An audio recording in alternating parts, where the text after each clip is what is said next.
Welcome to my third and final presentation for this class, entitled Garbage In, Bias Out: How AI Produces Racist Ideas. This week I chose to look at Matt O'Brien's Associated Press interview with Abiba Burhani about her role as an AI accountability advisor with the Mozilla Foundation.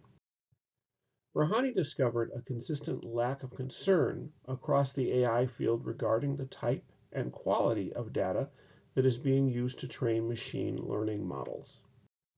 She also uncovered an assumption among data scientists that the amount of information in large-scale datasets would drown out inaccurate or biased information.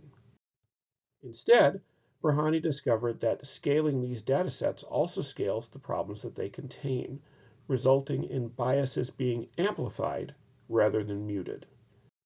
In her research, Burhani uses Common Crawl as an example of the current problems with the overall quality and scale of big data resources. Common Crawl started as an open data repository for conducting research of all types.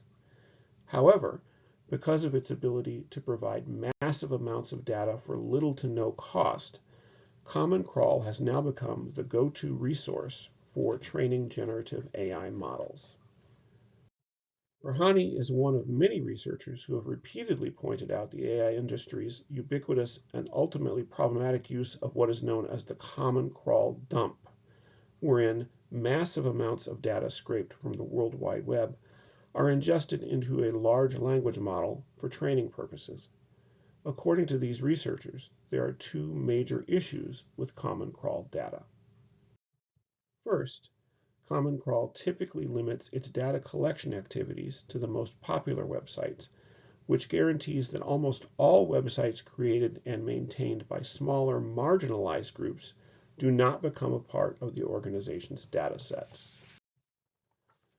Second, researchers also found that AI developers typically do not curate the data they pull from Common Crawl, instead relying on as-is data with no additional review. Improperly curated big data frequently contains falsified information and language that reinforces biases against marginalized groups.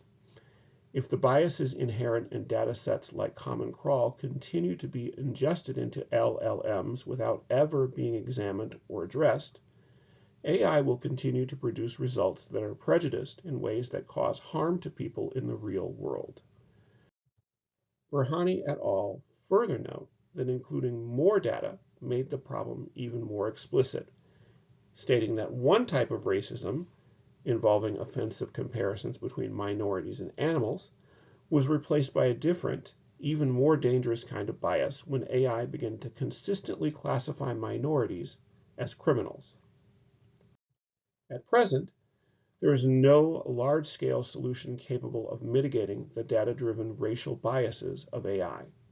In fact, researchers found that at a certain point, AI learning models plateau, resulting in a system that cannot unlearn racial bias on its own. These seemingly incurable technological biases have the potential to cause severe social damage. From an ethical perspective, Burhani shows little faith in the industry's ability, or desire for that matter, to apply ethical principles to its existing methods for data collection and use. In fact, Burhani believes that corporations investing in the development of AI systems will only change their AI training practices when they are legally required to do so. Krosky et al. Go a step further strategy-wise, stating that legal and policy-making avenues should be used to require alteration to the AI models themselves. Ultimately, legal regulations might also be employed to encourage the deletion of biased material, recognizing that existing data can become obsolete as social, ethical, and technological factors change over time.